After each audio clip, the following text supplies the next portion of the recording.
మరోసారి రేవంత్ ఢిల్లీ వెళ్లారు. గతంలో ఢిల్లీ వెళ్లిన ప్రతిసారి ఎవరో ఒకరు సీనియర్ నేత వెంట ఉండేవారు. కానీ ఈసారి రేవంత్ సింగిల్గా ఢిల్లీ వెళ్లడం చర్చనీయాంశం అవుతోంది. ఒకవైపు రాష్ట్ర ఇన్ఛార్జిని మార్చారు. కులగణన రీసర్వే చేపట్టడంతో స్థానిక సంస్థల ఎన్నికలు వాయిదా పడ్డాయి. ఈ నేపథ్యంలో రేవంత్ హుటాహుటిన ఢిల్లీ వెళ్లడంపై రాజకీయ వర్గాల్లో ఆసక్తిని రేపుతూ ఉంటే కాంగ్రెస్ పార్టీలో మాత్రం ఉత్కంఠ నెలకొంది. ఈ సమయంలో రేవంత్ను ఢిల్లీ పిలిపించడంలో ఆంతర్యం ఏంటి? మంత్రివర్గ విస్తరణ ఫైనల్ కానుందా? మిగిలిన నామినేటెడ్ పోస్టులు భర్తీకి గ్రీన్ సిగ్నల్ వస్తుందా? అసలు రేవంత్ పర్యటన ఉద్దేశం ఏంటి? Let us watch the story.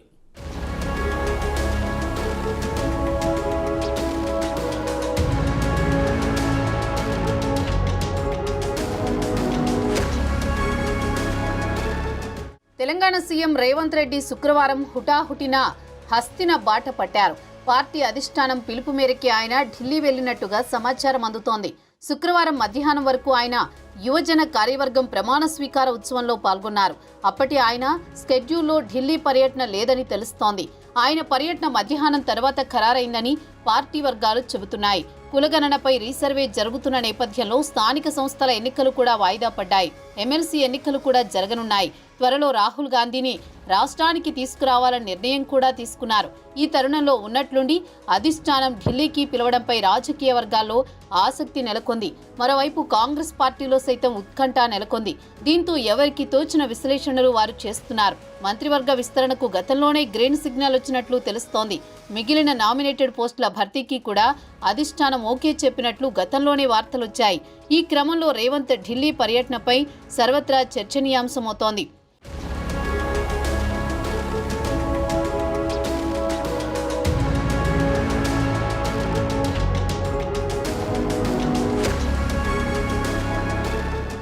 స్థానిక సంస్థల ఎన్నికల తర్వాత మంత్రివర్గ విస్తరణ ఉంటుందని ఇప్పటి వరకు భావించారు. అయితే స్థానిక సంస్థల ఎన్నికలు వాయిదా పడేట్లు కనబడడంతో మంత్రివర్గ విస్తరణ కార్యక్రమాన్ని చేపట్టాలని అధిష్టానం భావించినట్లు తెలుస్తోంది. దీంతో మంత్రివర్గ విస్తరణ జాబితా ఫైనల్ చేసేందుకే ఢిల్లీకి పిలిపించారని తెలుస్తోంది. మరోవైపు రాష్ట్రంలో ప్రభుత్వ పార్టీ కార్యక్రమాలపై పార్టీ పెద్దలతో చర్చించనున్నట్టు సమాచారం. ఇందులో భాగంగానే కులగణనలో పాల్గొనని వారి నుంచి సమాచారాన్ని సేకరించడానికి ఈ నెల 16 నుంచి 28 ప్రత్యేక సర్వే పూర్తయ్యాక దానికి చట్టబద్ధత కల్పించి దానిని కేంద్రానికి పంపించడం, స్థానిక సంస్థల ఎన్నికలు వాయిదా, పీసీసీ కార్యవర్గం ఖరారు, నామినేటెడ్ పోస్టుల భర్తీ తదితర అంశాలపై చర్చించనున్నట్లు తెలుస్తోంది. దీంతో పాటుగానే మంత్రివర్గ విస్తరణ అంశం కూడా చర్చకు వచ్చే అవకాశం ఉందని సమాచారం. గతంలో అనేక సందర్భాల్లో సీఎంతో పాటుగా పీసీసీ అధ్యక్షుడు, డిప్యూటీ, ఉత్తమ్ లాంటి వారిలో ఒకరు తప్పనిసరిగా ఢిల్లీ పెద్దలు పిలిపించి మాట్లాడేవారు. కానీ ఈసారి మాత్రం కేవలం సీఎం రేవంత్ రెడ్డినే పిలిపించడంపై పార్టీ వర్గాల్లో ఉత్కంఠ నెలకొంది.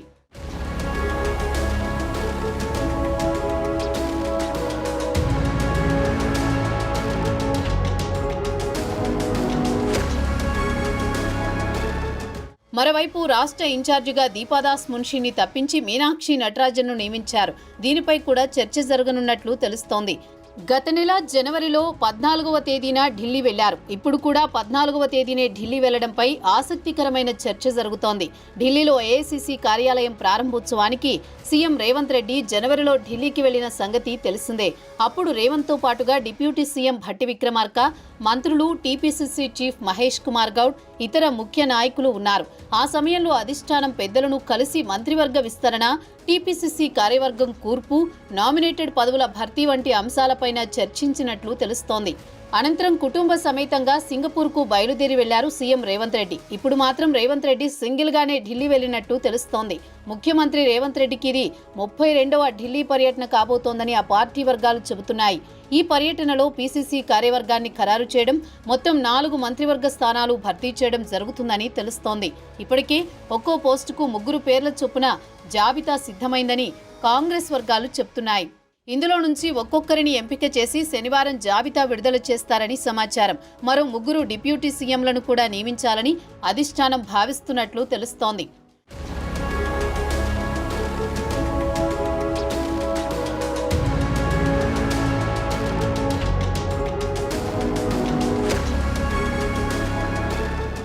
మరోవైపు మార్చిలో 5 ఎమ్మెల్యే కోట ఎమ్మెల్సీ పదవులు ఖాళీ కాబోతున్నాయి. వీటిపై చాలా మంది నేతలు ఆశలు పెట్టుకున్నారు. 5 స్థానాలు కాంగ్రెస్ పార్టీని గెలిచే విధంగా వ్యూహాలు రచిస్తున్నారు. ఈ క్రమంలో దీనిపై కూడా చర్చించే అవకాశం ఉందని తెలుస్తోంది. బీఆర్ఎస్ నుంచి ఇప్పటికే 10 మంది ఎమ్మెల్యేలు కాంగ్రెస్లో చేరారు. ఇంకా కొంతమందిని లాగేస్తే ఎమ్మెల్యే కోట ఎమ్మెల్సీలను సునాయాసంగా గెలుచుకోవచ్చు అనేది పార్టీ పెద్దల ఆలోచన.